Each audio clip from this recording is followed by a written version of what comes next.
皆さんごきげんよう、上川薫です。今回取り上げるのは、韓国によるインターネット上における反日ヘイト活動について取り上げていきます。韓国では一つの政策として日本に対する差別心を子供の頃からみんなに植え付けようという教育方針をとっています。これはどこかのおかしい人の話ではなくて、どこかの党でもなくて、韓国の政府が連綿と続けてきた基本的な政策です。その政策に基づいて多くの人々が日本というのはなんというひどい国なんだろう、なんとひどい人たちなんだろうというそうした基本認識を持っています。こういった話をすると、いやいや韓国の人たちはそんなことは言わないよというふうに言うかもしれませんが、そのような話をする人にはこう返した方が良いでしょう。韓国の人たちに竹島はどこの国の島ですかと聞いたら、その韓国の人たちは必ずのように、ドクターは我々のもので、竹島などという名の島など存在しないと言うでしょう。それが答えです。彼らにとってはそれが基本的な教育として刷り込まれたものであり、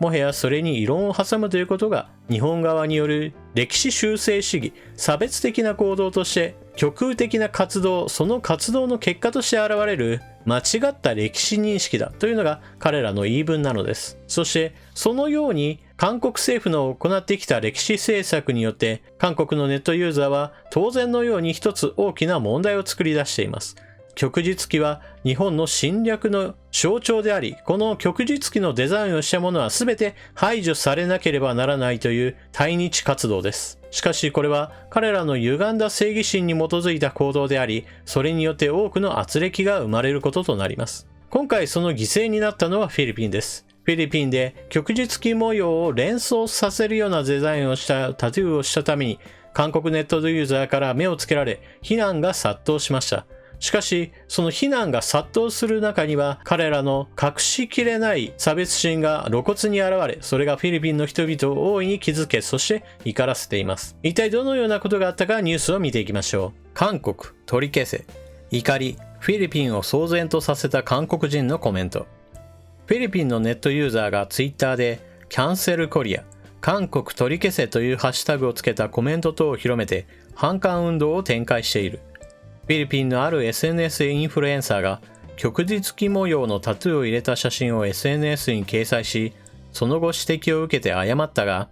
一部の韓国ネットユーザーが小さく無知だという人種差別的なコメントをつけたことが原因になった。9日、マニラ・ブレティンなど現地メディアによると、フィリピン SNS インフルエンサーのベラポーチさんは最近左腕に入れた旭日旗模様のタトゥーを SNS で公開し、韓国ネットユーザーから激しい非難を受けた。ベラポーチさんについては朝鮮日報で少しプロフィールが出ていたので紹介します。10代から20代が主に使っているソーシャルメディア TikTok で1500万人を超えるフォロワーを抱えるフィリピン人のベラポーチさん。インスタグラムのフォロワーは200万人だとのことです。そして今回の話題の発端となったタトゥーがこちらです。心臓に五光が指すデザインですが、そもそも旭日旗でもないし、また旭日旗そのものについても韓国が問題視し始めたのはつい最近の後付けの創作歴史問題です。ポーチさんは今月6日、旭日旗の歴史的背景を知らなかったとして許しを請い、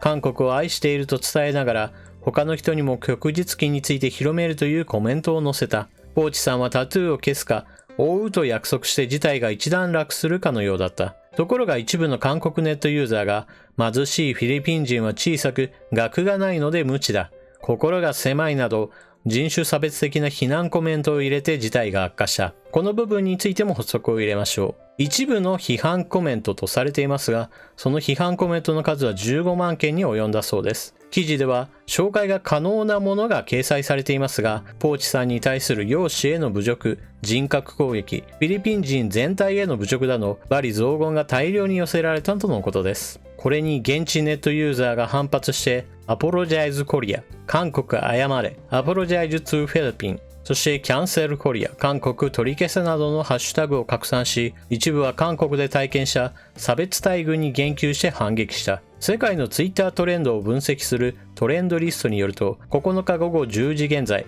キャンセルコリアというハッシュタグが付けられた掲示物は35万9000件が掲示された。あるネットユーザーは 6.25 戦争、朝鮮戦争時、フィリピンから7420人が参戦したことを取り上げ、教育を受けられていない国からあなた方の戦争に参戦して100人以上が死亡した。私たちが助けてやったという事実は忘れ、植民地支配の歴史しか覚えていないのかと批判した。韓国国防部や国家法勲書などによると、6.25 戦争時、フィリピンからは7420人が参戦して112人が戦死し、299人が負傷したという。自分の家族や知人が 6.25 に参戦したことを証明する写真も投稿された。K-POP や K ドラマのファンだが裏切られた感じだ。相手を尊重していない言葉遣いは我慢できないなどの声が上がっている。波紋が広がっていることから、フィリピンの現地メディアも今回の事件を大きく報道している。一部ネットユーザーが韓国大使館に抗議の電話を入れようと呼びかけていることから、この問題が両国間の外交問題に飛び火する可能性も取り出されている。このニュースについて解説するためには2つのポイントを押さえる必要があります。まず第一に、韓国におけるこうした旭日旗は絶対悪であるという考え方は、彼らにとっては別に基礎的な考え方であり、決しておかしな話ではありません。多くの人々がそう思っている。なぜそう思うかといえば、動画の最初でも述べたように彼らにとっては教育としてそう教えられてきたからです。そしてそう教育してきたのは韓国の政府です。しかし、旭日旗それ自体が問題視されてきたのはつい21世紀になってからのことであり、前世紀においては韓国側もこの旭日旗に対して大きな反発心などは見せていませんでした。それこそ21世紀に入ってから韓国の中において旭日旗というのを問題視し、それをそうだそうだと盛り上げるネット世論というものが非常に高まり、それが広く認知されるようになってきたのです。韓国においてはこうした日本を非難する日本文化を貶めるための話というのは後付けで様々な理由をつけて後に創作されるということがよくあることであり、第二次世界大戦の時に日本がこの旗を使っていたからきっとその時代から問題視されていただろうと思うのは大きな間違いです。現代になって韓国側が日本を貶めるための手段として近年創作した発明したものだという認識を持ちましょう。しかし、そのようなものであったとしても、世界中の多くの国の人たちはこのことを知りません。ですから、韓国ユーザーが大挙してやってきて、なんでこんなことをしているんだと、罵詈雑言様々な悪口を言い立てて彼らを非難することによって、非難を受けた人々は面食らって一体何が起こっているんだと、ショック状態に陥るわけです。そのショック状態の時に、旭日旗というのは日本がいかに侵略の時に使ったか、その象徴的なものであり、これを使うのは間違いだというふうに彼らの考えというものを刷り込もうとするわけです。しかし、今回フィリピンの人々が怒りに震えたのは、そうやって旭日旗について批判している彼らこそ差別心を露骨に表し、フィリピンの人々を下に見て罵倒する、その姿があまりにもおぞましいものだったからです。韓国に必要なのはこうした憎悪を煽り立てるような差別心を植え付けるための教育ではなく、差別心をいかにして抑制するか、そのような知性的な教育でしょう。そしてこの記事のポイント2つ目は、このような工作というものは決して自然発生的なものではないということです。教育として彼らが旭日旗は悪いものだ、日本文化は貶めるべきだ、そしてそのために苦労を惜しんではならないといったことを小さい頃から教え込み、そうやって教え込まれた子供たちが大人たちになって世界中で今回のような騒動を起こしている。この背景にあるのが、これまた韓国政府の働きかけです。韓国にはこうした反日ヘイト活動を行うことを旨としたいわゆる民間組織というものがあります。しかしその民間組織の支えている資金源が一体どこにあるかといえば、その後ろにある政府です。政府組織それ自体が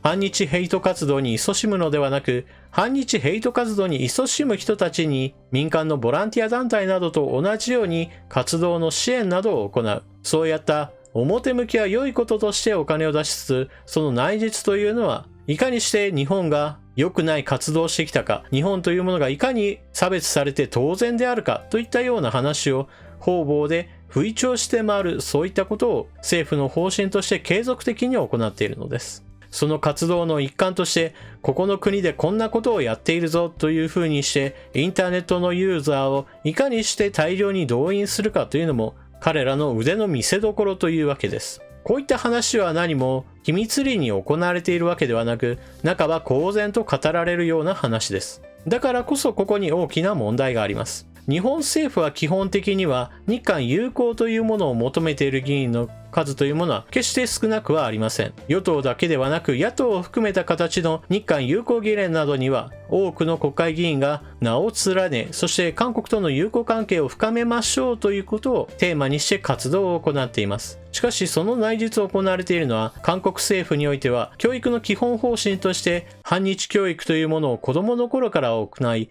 それによって大人になった人たちがさらに政府支援を受けて反日活動に勤しむといった非常に歪んだ姿があります。もちろん表立って韓国政府も日本との国家間の約束を踏みにじったりすることを平気でやっていますし、彼らには日本との友好関係を築こうという気はそもそもありません。基本的に韓国側の考えとしては擁日という思想があって、日本をいかに自分たちにとって都合の良い形で使うか、そのための関係を築こうというのが彼らの基本方針です。しかしこのこと自体は他の多くの国にとっても自国の利益をまず最大化し、それによって他国との関係を考えていくというのは別に難しい話ではなく、どこの国でもある話です。韓国の場合問題なのが、そうした国際関係上の話というのを飛び越えて、いかに日本の文明や日本人といったものを全体的に差別し、それらを正当化することを基本方針として教育の中に組み込んでいることが